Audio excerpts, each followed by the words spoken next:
Welcome back sa isa na namang episode ng Paranormal at Misteryo ng Pinoy Archivist. Ang mga Pilipino gaya ng ibang bansa ay may love affair sa musika, lalo na sa mga kantang nakaka-relate tayo. Depende na sa mood o sa nararamdaman. May kanta talagang tumatanim sa ating kaloob-looban at pinasisidhi ang ating emosyon. May nakaka-inlove, nakakagalit, nakakalungkot at nakakapagpasaya. Pero ano itong kanta na nanggaling sa Hungary na sinasabing kung sino man ang makakapakinig nito ay makakaisip na mag-suicide o kitilin ang sariling buhay? Sa episode na ito, pag-uusapan natin ang kantang ipinagbawal patugtugin ng mahabang panahon dahil sa napakaraming pagpapatiwakal na nangyari tuwing naririnig itong kanta. Ang kanta raw na may sumpa. Sino ang may likha at anong klaseng mensahe ba meron ng kanta? Kung ready ka na, pakinggan natin ang kanta at simulan na natin. Malamang na pamilyar kayo sa kantang My Way ni Frank Sinatra. Sinasabi rin kasi na sa kantang ito ay marami nang namatay dito sa Pilipinas. Pero kaiba naman ito sa kaso natin.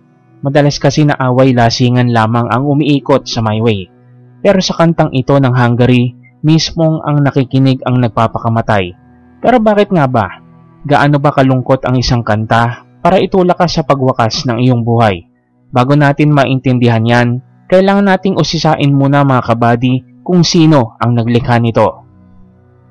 Ang naglikha ng kanta ay si Rezo Seres, isang Hudyo, pero malamang daw na ipinanganak sa Budapest noong November 1899. Nakaranas ng pagmamalupit ng Nazi Germany noong World War II. Dinala sa mga concentration camps pero nabuhay nang sumuko sa mga Nazis. Nagpatuloy ang buhay niya bilang trapeze artist o yung mga nagpe-perform sa circus. Pero sa pagkaka-injury niya, natuon ang atensyon sa paglikha ng mga kanta. Tinuturuan niya ang kanyang sarili na gumamit ng piano at dito marami siyang nalikhang mga kanta. Pero sa lahat ng ito, ang sumikat ang kanta niyang Zomoru Vasarnap. Sana po ay tama ang aking pronunciation o sa English ay Gloomy Sunday.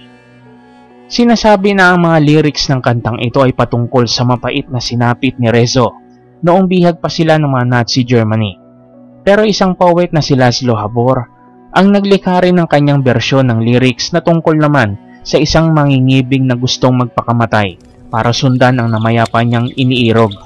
Pero kahit nag-iba mga salita, iisa lamang ang tema nito, ang kalungkutan, ang paghihirap at ang kagustuhan na wakasan ang lahat ng ito. Madamdamin, ano po? Ayon sa kasaysayan, nilikha daw ni Rezo ang kantang ito noong siya ay naninirahan sa Paris, isang subok na maging isang ganap na songwriter. Pero bigo raw siyang i-publish ito. Tinatanggihan daw siya dahil na rin sa malungkot na tema ng kanta, pati na rin ang pasaring sa nakaraang pananakop ng Nazi Germany. Maaaring hindi angkop sa mga panahon na iyon, pero sa isa pang pagkakataon, napapayag siyang ibahin ng mga salita at ipatungkol na lamang ito sa malungkot na paghihiwalay ng dalawang umiibig. Ito na ang lyrics na ginawa ni Laszlo Habor. Ito na ang Gloomy Sunday na alam natin na kinakanta kahit hanggang ngayon. Unang nailabas itong kanta na ito noong 1933. Simula noon ay sumikat ang kantang ito, pero sa kakaiba at madilim na paraan. Sinasabi kasi na simula daw nailabas ang kanta, sa loob lamang ng 2 taon ay tinatayang 17 hanggang 100 suicides ang lumaganap sa buong Hungary pa lamang. Sa unang 17 na suicides pa lamang ay pinagbawal na itong patugtugin sa radyo. Bawal tugtugin ng mga banda, bawal kantahin ng kahit sino man. May mga aligasyon daw kasi na ang karamihan ng mga nagsusuicide ay may patungkol sa kantang Gloomy Sunday. May mga nagsusulat nito sa kamay, may mga suicide notes na may nakasulat na ilang lyrics na galing sa kanta, o mga inaabutan ng mga kamatayan habang nakikinig nito sa kanilang gramophones. Ilan lang sa mga ito ay ang teenager na nagmula sa Vienna na nagpakalunod habang hawak-hawak ang liriko ng kantang Gloomy Sunday. Sa Budapest naman ay nagpakamatay ang isang shopkeeper habang nag-iwan ng note kung saan nakasulat ang bahagi ng lyrics ng kanta. Sa London naman ay may isang babaeng nag-overdose habang nakikinig sa kantang Gloomy Sunday. Ang problema hindi na lang din sa Hungary kumalat ang kantang ito, pati na rin sa iba't ibang panig ng Europa at pati na rin sa Amerika. Kaya noong early 1940s ipinagbawal na rin ng BBC na patugtugin ito sa England. dahil daw masyadong madilim ang tema nito. At makalipas ng 35 taon, ang mismong lumikha ng kantang Gloomy Sunday na si Rezo Ceres ay nag-suicide sa pagtalon sa isang building sa Budapest dahil sa matinding depression noong January 11, 1968. I stand in the midst of this deadly success as an accused man. This fatal fame hurts me. I cried all of the disappointments of my heart into this song, and it seems that others with feelings like mine have found their own hurt in it. Nasasaktan daw si Rezo sa kinalabasan ng kanyang likhang obra. Ibinuhos ang lahat ng sakit at emosyon sa kantang ito na hindi naman sinasadyang nagdulot din ng lungkot at bigati sa iba. Malayo daw sa kanyang kagustuhan ang maging tanyag sa ganitong paraan. Ngayon mga kabady, mapag-uusapan na natin ang mismong kanta. Aaralin ang rhythm at ang mga lyrics nito. Isang munting babala lang po para sa inyo mga kabady. Kung kayo po ay naniniwala na may kinalaman ito sa pagpapatiwakal ng isang tao, o kung kayo man ay may suicidal tendencies, maaring wag nyo nang panoorin ang parting ito. Bibigyan ko po kayo ng 5 segundo. Narito po ang bahagi lamang ng kantang Gloomy Sunday. Pakinggan po natin. Sunday is gloomy, my hours are slumberless. Dearest, the shadows I live with are numberless. Little white flowers will never awaken you, not where the black coach of sorrow has taken you. Angels have no thought of ever returning you.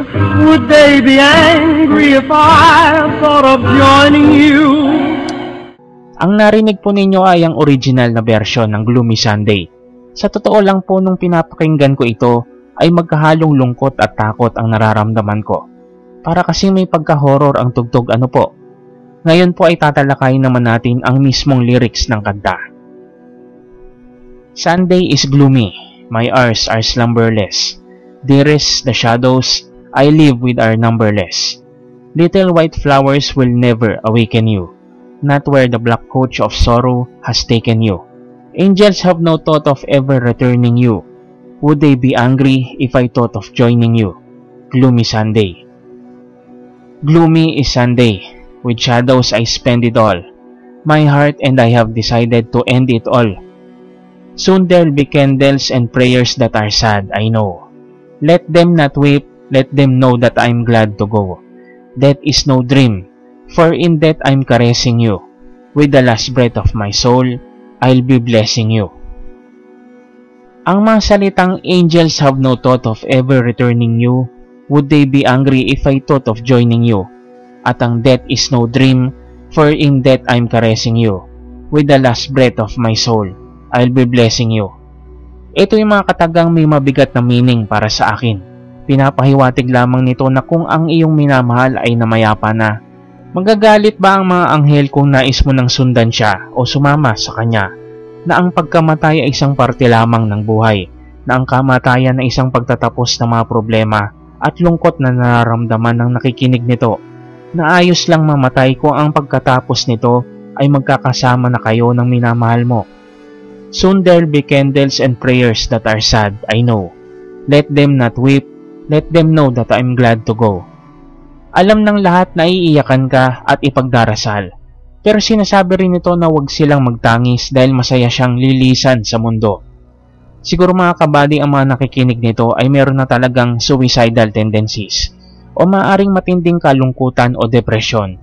Kung ibabase rin natin ang mga kataga ay parang ipinapahiwatig nito na ayos lamang ang kamatayan. Sa bagay lahat naman tayo sa mundo ay mamamatay. Ang tanong na lang ay kailan? May ahambing natin ito sa ending ng isang pelikula na kung saan ang bida ay ready ng mamatay at looking forward na siya rito. Tapos tutugtog yung malungkot na kanta na magiging hudyat ng pagtatapos ng pelikula. Ang kantang Gloomy Sunday ay naging theme song o masasabi nating official soundtrack ng huling sandali ng taong nakapakinig nito at gusto nang matapos ang kanyang kalungkutan. Hindi ako naniniwala na may sumpa ang kantang ito. Pero tinutulungan nito ang mindset ng isang tao na sa kamatayan ay hindi dapat ikalungkot o iyakan, lalo na kung alam mong sa kabilang buhay ay mas magiging masaya ka kumpara sa buhay na meron ka ngayon. Pero ang mali lang talaga ay ang pagtapos sa sariling buhay. Ang tanging nakakaalam at may pahintulot na bawiin ang buhay na ito ay kung sino ang nagbigay. Walang iba kundi ang Panginoon. Para sa akin, ang isang kanta ay nagdudulot ng iba't ibang emosyon sa nakakapakinig nito. Maari tayong malungkot sa isang masayang kanta at maari naman tayong maging masaya sa isang malungkot na kanta. Nasa tao na rin kasi at sa mga karanasan niya kung anong magiging mensahe ng mga kantang ito. At syempre, marami pong salamat sa panonood. Huwag mong kalimutang mag-subscribe, mag-like at comment kung nag-enjoy ka dahil marami pa po tayong mga episodes na gaya nito. Comment nyo na rin kung meron kayong mga suggestions na pwede nating gawa ng video. Hanggang sa muli mga kabady. Ako po ang inyong Pinoy Archivist. Kita-kits po tayo sa susunod na video.